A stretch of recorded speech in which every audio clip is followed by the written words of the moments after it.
Hey, welcome to the Elijah Rising podcast. Elijah Rising is an organization empowering women recovering from sexual exploitation. This episode is going to help you become more informed about the issue of sex trafficking and inspire you to take action. Hey, welcome to the podcast. I'm Adam, and today I'm joined by Kevin Lilly. Kevin is chairman of the Texas Alcoholic Beverage Commission, also known as TABC, and he was appointed to the role by Governor Greg Abbott here in Texas in May of 2017. And side note about Kevin Lilly, he is also a colonel in the Texas State Guard and serves as deputy commander of the 2nd Brigade, which is headquartered here in Houston, Texas. Welcome, Kevin. Thank you. Great to be here.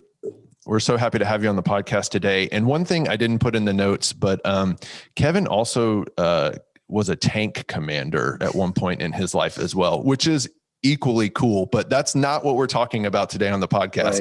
Right. Our primary not a lot of adaptability in the workforce being a tank commander. Sure. I sort of run over things. That's so unfortunate. The real question we're asking today on the podcast is, how does law enforcement fight human trafficking? And so we're happy to have Kevin join us today to talk about that. But first, before we dive into that question in particular, Kevin, why don't you tell us a little bit about your own story, how you got involved in your current role? Okay. Well, I come from a law enforcement background. My father was a police officer and ultimately became a police chief of a community outside of San Antonio. So as I said, my father went to work every day carrying a weapon. So I sort of know and can be empathetic and sympathetic to the lives of the law enforcement community, which is not only the officers, but their families as well. Sure. They're often the unsung heroes in the law enforcement world. And so when the police are being beaten up, it's not just the guys and gals on the line, it's their families as well. So Sure. I have that background. And then, as you said, I have a military background, but also a business background. And what most people don't know is that the TABC is what I call a bifurcated agency. It's unique in that it is both a regulatory body in which we regulate all manufacturing, distribution, and selling of alcohol in the state of Texas. But also we're the 3rd largest state police force. And so we're also a law enforcement agency. And we are tasked with crimes related to in and around the alcohol industry. So Sure. Any crime that occurs in a bar, anything that involves alcohol, vehicular manslaughter, et cetera, as well as fraudulent distribution and serving to underage minors. And then any crimes that occur within an establishment that sells alcohol. So it's kind of a broad mandate, but that sort of dovetails into the human trafficking element, which we can talk about in a second. So because of that bifurcation, half of the agency has to deal with a multi-billion-dollar Texas industry. Right. Yeah. It's a huge industry that employs a lot of people, generates a lot of taxes and revenue. And so because of my business background and my military background, I think the governor felt that I was in a position where I could relate both to the folks that do the auditing and do the regulatory and licensing, but also to the men and women that go out on the front line and go into harm's way, frankly, every day. Yeah, that's incredible. And the fact that you're recognized for those skills and that experience, Kevin, from our governor is noteworthy. And, we didn't go through your whole bio, but you do have 2 degrees in business administration, and you have done other things in your life other than driving a tank and law enforcement. And so you're right. You are well suited for the job, and we thank you for doing that. So you've kind of already jumped into where I wanted to go next, like what is TABC?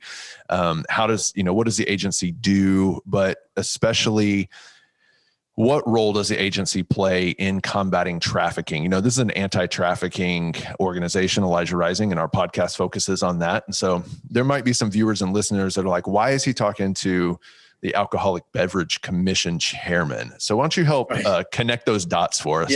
Yeah. Well, look, the TABC has evolved since literally the time of Prohibition. Fighting bootleggers back in the day in the Depression. The sort of the Bonnie and Clyde scene of the agents chasing the bootleggers down the dirt roads. And has evolved over time. And I think that the old TABC that people think about is, they're the folks that chase the kids with the fake IDs, or they make bartenders' lives miserable. And what has happened is that, and especially when I came on board, we sort of felt like there was great leverage that could be used even more strongly within the agency. And what I mean by that is the following.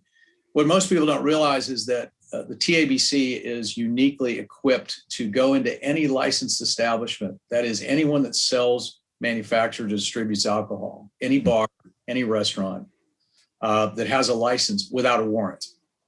So that gives us enormous leverage. Sure. Similarly to, if you might know, game wardens can basically go anywhere they want in the state of Texas without a warrant. If they feel there's a reason, they go, and that's a statute. And so because all of our agents have that ability, and because we can walk in unannounced 24/7, that gives us great power and leverage. And that's frankly, the FBI can't do that. Police departments can't do that. Homeland Security can't do that. We're the only agency in the state of Texas that has that ability. And so because we have that unfettered access to these places, that puts us uniquely in a position to use that to our advantage. The next question obviously is, again, why TABC? Yeah. And that's because what most people don't realize is that of the 5 primary venues for human trafficking based upon hotline calls, fall within the TABC's jurisdiction. Hotels, especially hotels that have bars, restaurants, and bars. So those 3 are places in which 3 of the 5 most used venues for human trafficking. Sure. And it kind of makes sense because people think about, if you go back to the old days of Texas, what went on in the saloon? Everything: gambling, prostitution, violent crime. Well, that hasn't really changed. Yeah. And so, yes, there's not trafficking going on at your local Chili's, but considering there are 15,000 establishments in the state of Texas, many of which are openly involved in sexually oriented businesses that also serve alcohol. Right. There's a lot that goes on throughout the state, especially on the border and in various parts of Houston as well. So it's prolific in these bars and in these restaurants. And so that's why we as an agency wanted to leverage that ability to do that. And one thing that what we've done is the legislature has been incredibly cooperative. Last year, we were given a very strong budget to build this process. We now have the largest concentration of anti-human trafficking law enforcement officers of any agency or law enforcement operation in the state. We have 45 men and women who are primarily undercover, working throughout the state. We're fortunate to get Major John Wall, who used to run and be in charge of, John, he was the head of the Human Trafficking Rescue Alliance for many years. He's come over now to head our what's called Special Investigations Unit. Right. It's primarily focused on human trafficking and then the ancillary things that go on. Money laundering is another big problem. Cartel involvement is absolutely front and center in human trafficking. So where there's narcotics, where there's money laundering, there's human trafficking, and it often all goes together under these storefronts. Right. Bars, but they're storefronts for nefarious, horrendous illegal activities. Yeah. And it's unfortunately everywhere. So that's the long-winded answer of why TABC is well suited to be involved in the fight. And I can also talk about how we collaborate with other law enforcement, but that's the long answer to your short question. Yeah. I mean, it does seem that TABC is, I think, as you said, like well suited to do this because of the jurisdiction, the ability, you're a state level organization and you've got the funding to put that many officers in the right places at the right time in effective ways to be able to see what's happening and respond to it. It's incredible. And I know the addition of John Wall to the team is a great addition. So Great job. You guys are doing a great job. And we've had the benefit here at Elijah Rising to know some of those officers that are doing that work, and had conversations with them. We've learned from them. They've learned a little bit from us. And so we appreciate the work that you're doing, especially just including organizations like ourselves, nonprofit organizations, a faith-based nonprofit for that matter, in the conversation of how to be more effective in reaching into these spaces where you've done a good job of explaining, where all of these sorts of nefarious activities are kind of coming under one roof. So thanks for doing that. Sure. And we're happy to participate in that work. But I wonder, when you got into this role, however that played out, whether, Governor Abbott called you or, whatever the process was, I wonder though, if you expected to be playing such a critical role in the state's mission to fight trafficking. Like when you stepped into this chairmanship, did you know that this is what you would be doing? No, not really. I mean, I knew that there was a role there, but after some investigation and discussions, and the hiring of an extraordinary executive director, retired Army Brigadier General Bentley Nettles, we collectively said, we can do more. And so we began putting together a template to expand the operations of our special investigations capability, which included obviously going back to the legislature and explaining what we were doing. And again, I really do applaud the governor, who he and Mrs. Abbott are passionate about this topic. The legislators, Mrs. T, as we call it, in Houston, the longest serving state representative. She is an enormous supporter of our agency and this effort, as you guys know. Yes. Yeah. And what I love about her is that she talks and walks the walk. Yeah. And I think that's something that we also need to do more of in creating outrage. Yeah. Yeah. At the elected official level, creating outrage at the public level, because times are tough right now for a lot of people. Sure. Difficult for our industry. They're suffering greatly. Everybody knows somebody in the restaurant or bar business, and everybody knows somebody whose restaurant or bar failed during the pandemic. And absolutely. So, with revenue being tight at all levels, municipalities, state governments, we have to be mindful that it's a precious resource, but this is a worthy resource that sometimes gets lost. Yeah. Because it's hiding in plain sight. Sure. It is. Absolutely. That's well said. And the media, frankly, I don't think does a good enough job in exposing it. You hear about the big drug bust and the murders that are going on. 15 girls that are rescued from a cantina somewhere in the state of Texas. That often doesn't make the news. Doesn't make a headline. Yeah, that's true. And it's sort of, there's also that doesn't happen in my neighborhood. Right. Which is first of all, is a tremendous lie. Human trafficking goes on in every neighborhood. It is absolutely agnostic to socioeconomic background or race or gender. That's right. Yeah. So, kids from Katy to Deer Park to West University, River Oaks, the Fifth Ward, wherever. Yeah. Because it's a human commodity that is not based upon a demographic, and simply because you belong to one. And it's not just illegal immigrants. No, it's not. And so as we start to realize that, wow, this can happen to our own daughters or sons, then I think that people's eyes open. I mean, my wife and I know of families whose daughters have been trafficked. Yeah, right. Good families, right? Kids that go to good schools that were seemingly had their act together, and then they got involved in some grooming and then pornography, and then it all leads to narcotics and often a bad end. So it's not just smuggling immigrants over, it's everywhere. Yeah. Yeah. And you referenced your wife. So we should just give a shout out to Leslie Lilly right now. She's been a long time advocate and warrior and loud voice, if I might say, on this issue. And she's been a long time partner of Elijah Rising in our work. And so Leslie, we hope you're watching and listening, and we thank you for your long-running service, not just to organizations like us and to your husband, but to the women and the men and the children that are affected by trafficking. I wonder, Kevin, in your time at TABC, what I'm kind of picking up from you a little bit is that the focus on trafficking has actually increased.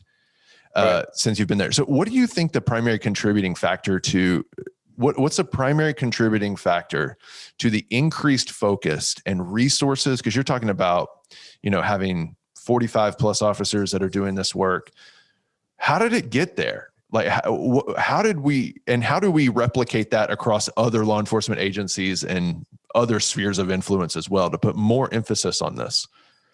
Well, it started, we have always been in partnership with the Rescue Alliance, and we've always that's always been an issue that's gone on. But I think that as the problem became more and more apparent, and every year the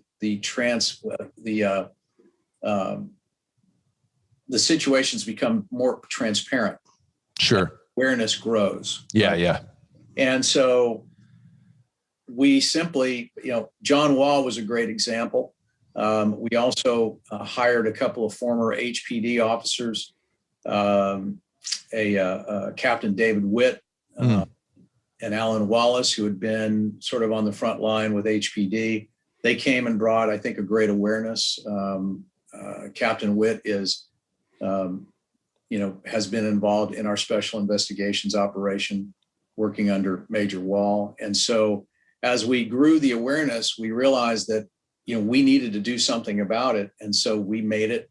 And my mission when I came on as chairman is to say that my mission as chairman is that this agency will seek to do nothing short of eradicating human trafficking from all licensed establishments. That's a mission statement.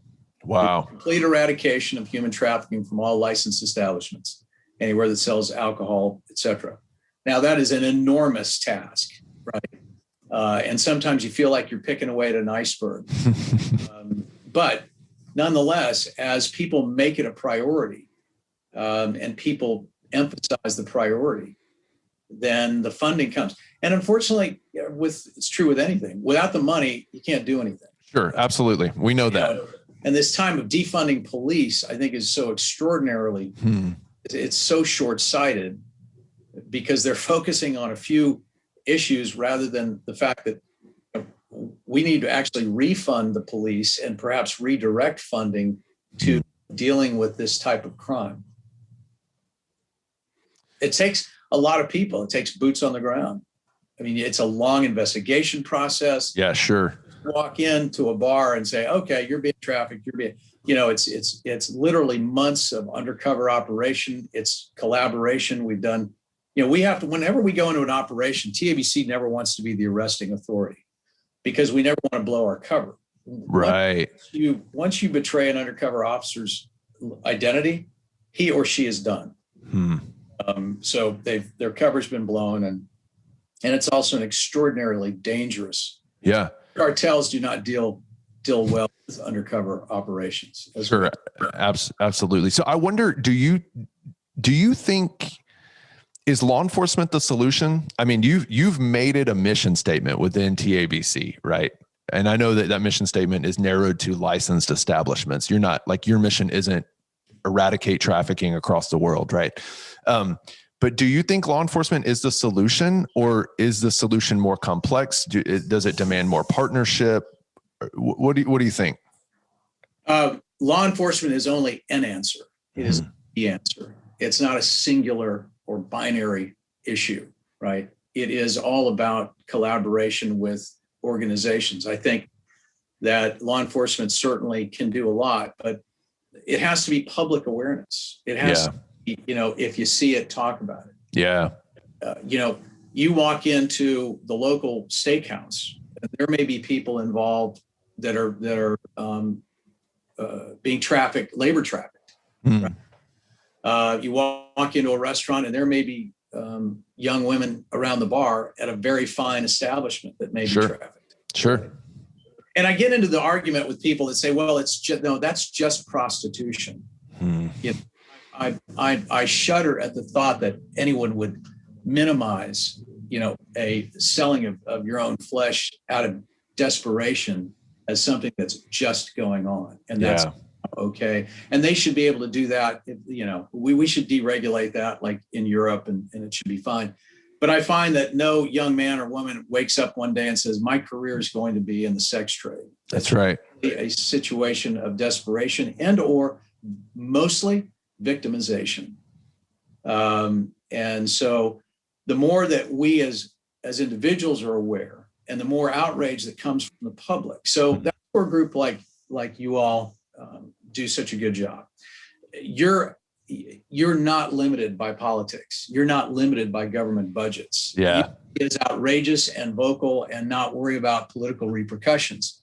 Those of us that are in the public world have to be much more cautious about how we approach things.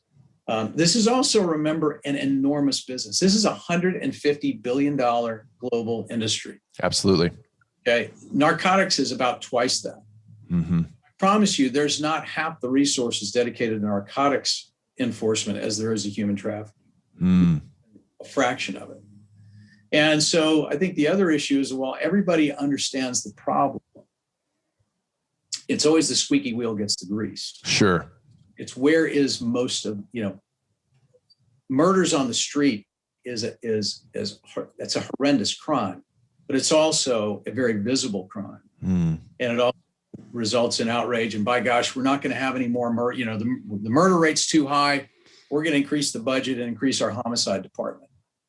Unfortunately, with human trafficking, because it's such a long process to make arrests and to make them stick, and there's certain laws that the women have to outcry, right? And many of them don't outcry because they understand that they'll be killed or their family will be killed. Absolutely had situations where we go in and we make an arrest, we bring in a number of women, and then someone shows up and tells them basically, you'll keep your mouth shut. Yeah. It's good.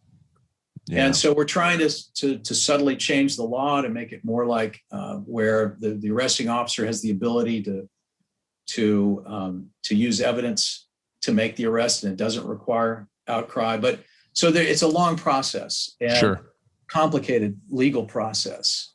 And aggravated prostitution is also human trafficking, as opposed to prostitution is just a misdemeanor, right? Right.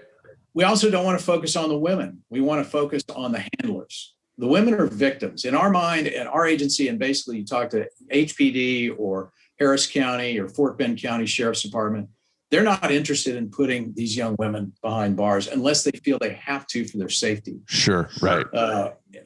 And so we're not trying to arrest the victims. We're trying to redirect people's thought that they are victims, and we need to eradicate the money behind it and close down these institutions that are involved. Yeah. Yeah, it's excellent. That's so well said. We're going to take a break in the podcast here. And when we come back, we're going to talk a little bit more about that direct connection, which Kevin's already kind of going into that, the direct connections and how TABC specifically targets the trafficking issue. So hang with us. We'll see you on the other side. 4 years ago, we started making candles in my kitchen because we had a dream to empower women recovering from sex trafficking. After years of growing, changing, and perfecting what we truly believe to be the perfect candle, we now sell goods across the country that empower women who are recovering from sex trafficking. And we want you to help us so that we can give more jobs to women that are in our program. Go to shop.elijahrising.org and you can see some of the most amazing goods you've ever tried, as well as empower the next woman to have a future after sex trafficking. And we have a special code for all of our podcast listeners. Just use the code podcast when you check out for a special discount. Hey, welcome back to the podcast. Kevin, I want to, you've done such a great job of explaining the issue and explaining law enforcement's role, but I kind of want to circle back to you again. And I wonder if you can think of a couple things, maybe one, maybe two. What are some things that you've learned about trafficking since taking this role as chairman? Maybe some things that surprised you, maybe some assumptions that you had that were corrected, or some just, epiphany moments about trafficking since you became the chairman of TABC. Sure. Well, I think probably the greatest thing was my tremendous ignorance prior to joining and being appointed this position. And Yeah. I'm not an ill-informed person. I try to keep up on, events of the world, but my lack of understanding of the magnitude of human trafficking was grotesquely inappropriate and underserved. And I just wasn't aware. Now, I'd seen, like everybody else, seen the movie Taken, yeah. Sort of a horrific example of what happens there. And I kind of thought that was sort of the way it happened and whatnot, which, by the way, that is usually not the way people are trafficked. Yeah. It's a slow burn. It's a tableau. It's a seduction. There's grooming involved, and they prey on certain, primarily young women in high schools, kind of get them into the process. And so it's almost a type of the old world word of brainwashing, or almost type of hypnosis, psychosis that they use. So, the idea of breaking into your house and kidnapping your daughters and throwing them in the van, I mean, that does happen tragically. Sure. Yeah. So my lack of understanding, which I think is tragic, because if I don't know it, I'm sure my neighbors don't as well, or my colleagues. Exactly. Yeah, exactly. The magnitude of the business. I mean, I run, and when I looked at the dollars involved, the magnitude of the victims, 20 billion victims of human trafficking in the world right now, 20 billion victims of trafficking, $150 billion a year in revenue. And we don't even know. I mean, that's an extrapolated guess. It could be twice that, right? And so I just, the magnitude of it. And then back to, I think the other thought that, we always sort of think that it's specific to a socio-demographic, but it's not. Yeah. And it's not specific to an ethnicity. It's completely across the board. Flesh is flesh. And when you have that insatiable desire that is unfortunately there, it's fed through this process. And it is, in my mind, worse than narcotics, because, as you and I discussed, narcotics are immediately perishable. You get one use, right? And so, if you forgive my crassness, but if you use it from a business perspective, the margins on human trafficking are almost exponentially greater. Sure. Because, and this is horrifically graphic, but these young ladies, it's not one and done. They sometimes are being used 20 times a day. Right. 7 days a week. Do the math. Yeah. So the heart, whereas in narcotics, it's a perpetual issue of distribution, right? And transportation, shipment, et cetera. Right. In human trafficking, once you get the victims into the place where they're working, other than occasionally moving them around to avoid law enforcement, they're pretty much there. And they're there as long as, frankly, they stay alive. Right. Right. And the tragic ends of these young men and women is pretty horrific. Indeed. Of drug overdoses, being beaten to death, trying to escape, getting caught. I mean, it is absolute modern day slavery. And the last point is that the more you dig into it, the uglier and more disgusting it gets. Yeah. I mean, to the point where if people really knew how bad it was, they'd be screaming from the rooftops to do something about it. Yeah. Yeah. Kevin, I keep hearing you, and almost every question I've asked, at some point, your answer has touched on awareness. I don't know if you've caught that, but it's been the through line throughout the entire interview so far. It's the awareness. Like, we have to make sure that that the average citizen knows, that law enforcement knows, that elected officials know, that other agencies know. And it's not enough to just know that trafficking is a thing, because you even touched on it on the first half of the podcast. It's like, a lot of people know, but they think, well, but that doesn't happen here. So it's like, no. Like, the awareness has to be deep awareness. It has to be education. It has to be educational, that you understand the gravity of it, the immensity of it. And that makes it hard. kind of on people like, yourself, who are in a law enforcement agency, and people even in the awareness business like us, Elijah Rising, because I feel like we're constantly just saying the same things over and over and over and over and over again. And yet there's still a very large segment of our population that does not know, that they are still not aware of the issue. So it's encouraging to me, though, to hear you talk about that as somebody who is in such a significant place of influence and leadership, to where you keep going back to, well, the primary job is we have to make people aware of the issue. And so as an organization that does awareness, we appreciate having partners that are doing that work at such influence. Well, and I think it's the media as well. Right? Sure. Absolutely. It's got to be everybody. The media wants to focus on the big flashy crime. Sure. The outrage of how could this possibly happen? And yet you have literally thousands and thousands of young people in this city that are being victimized of human trafficking every day. And the media is kind of like, yeah, we know it's important, but let us know when someone, dies on a video that we can show. Right. Like news, because that's when our people are going to watch it.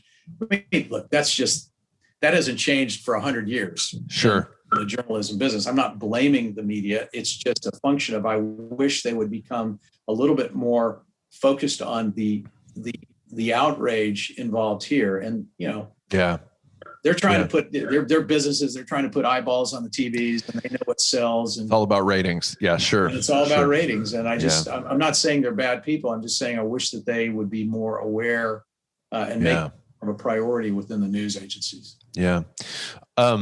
Let's circle back to TABC here. I wonder, I know, just to be very clear for our viewers and our listeners, like I'm not trying to get Kevin to disclose, investigation tactics or anything like that. But Kevin, I do wonder if you could kind of circle back to TABC's unique role, your unique ability. I know we talked about funding and emphasis, and you've created a mission statement for the organization. But is there anything else that makes TABC uniquely effective? Because you guys are effective in this work.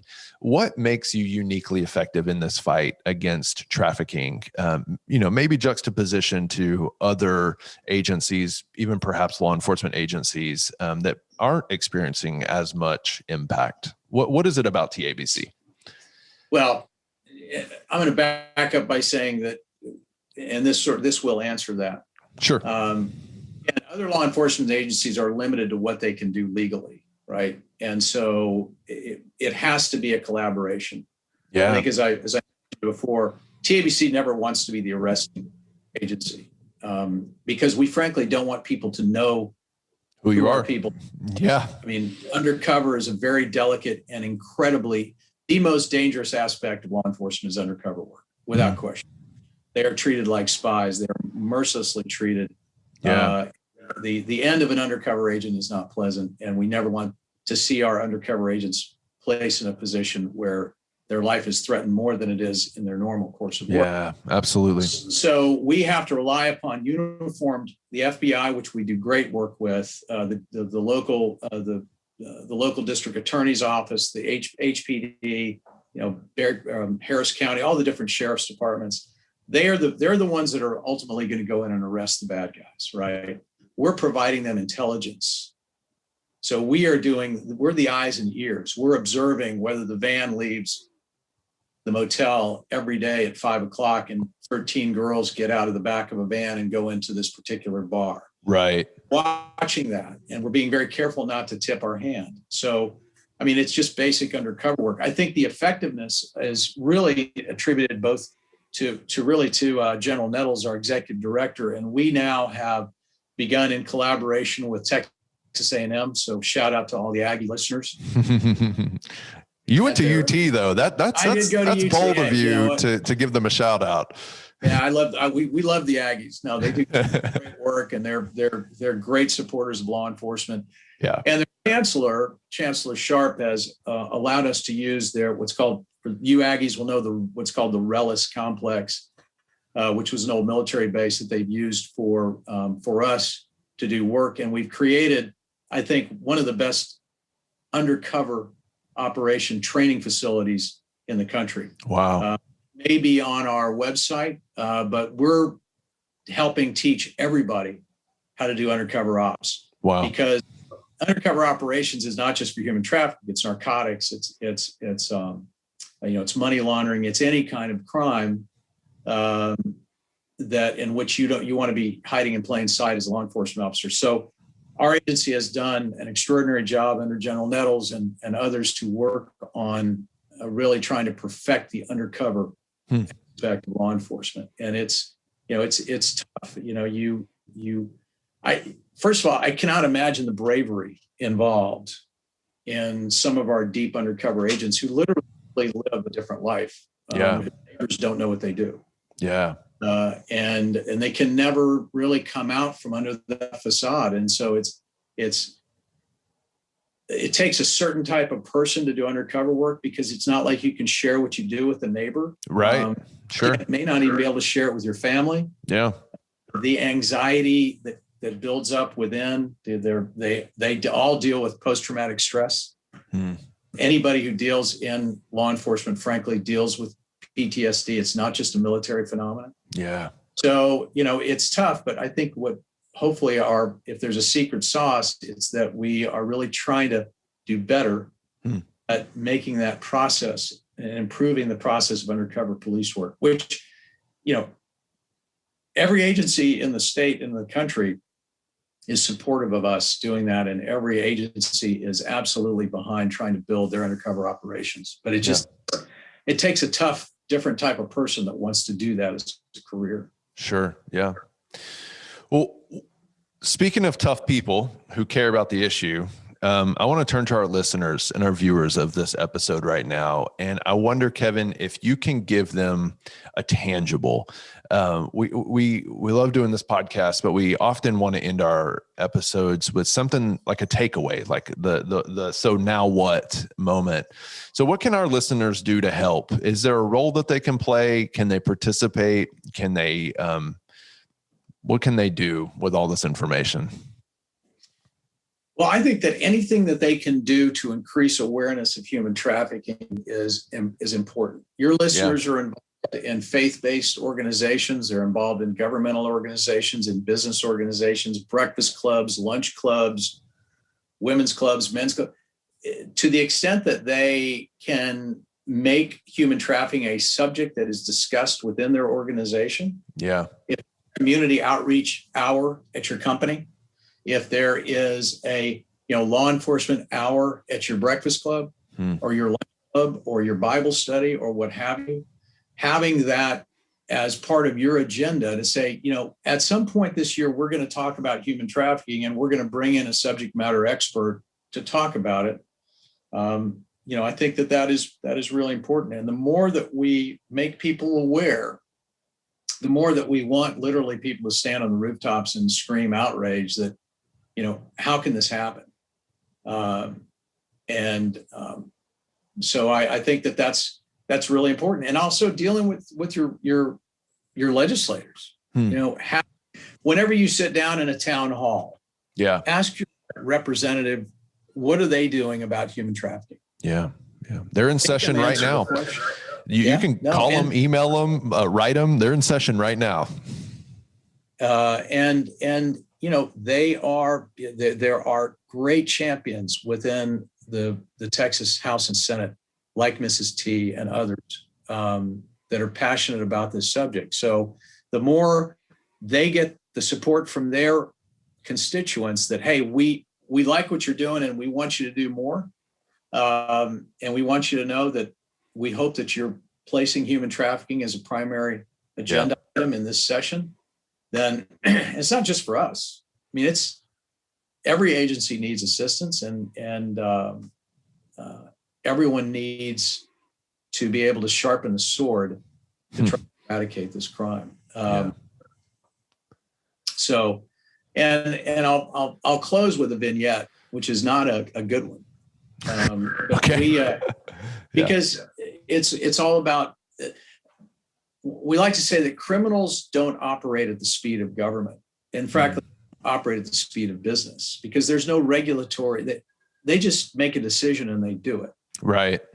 Whether it's legal or illegal, and it's normally illegal. And so we have to operate at a speed that we have to work within. And sometimes, there's a confluence of the public's desire for action and the reality of what we have to work with. Yeah. We went and closed down a dance club, I guess vernacular strip club in San Antonio. They had 15-year-old girls working there. So we were able to go in, take their license, shut down their operation. Unfortunately, the next day they reopened. That's in what is called a BYOB. And I think the other problem to leave your audiences with, and something that we're just now becoming aware of on a greater scale, is that a BYOB is basically a unlicensed bar. Yeah. You don't sell alcohol, but you allow alcohol to be used on your premise, and you might charge for admission or charge for, for Cokes and whatnot. And many of them are legitimate, bingo parlors and BFW halls. So we're not worried about those folks. We're worried about the ones that basically are using it to operate outside of the TABC and frankly, outside of law enforcement. Sure. Because you have to register. Nobody knows. We don't even know how many of these places there are in the state of Texas. And you can have a location in one place one weekend, and then you pick up and you go to another place the next weekend. So this place basically thumbed their nose at law enforcement. And within a day, they reopened as a BYOB. And there was all of a sudden that jurisdiction that we have, because they're no longer licensed, we can't go in. And so everything that we had worked on was done away with. Now, the good news is that the legislature is very much aware of that, and they are working. I think there are some bills that are going to be in the session, hopefully, that will deal with that. But that's another. I never knew that. Yeah. And also a BYOB has no limitations on being in proximity of a school. That's right. There's a BYOB across the street from Straight Jesuit High School, where my son attended. Yeah.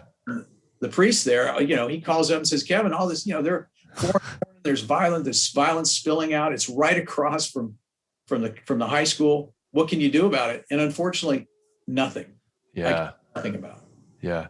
Yeah. That's an interest. I had not even thought in that direction. And human trafficking is going on there as well. Sure. Oh, absolutely. Absolutely. Right? Yeah. Well, Kevin, I want to thank you for your work and for your time. And I just want to give you a little bit of space here at the very end. Like, is there anything that we haven't covered that you think we should have, a question that we didn't ask that we should have asked, or any final closing thoughts from you?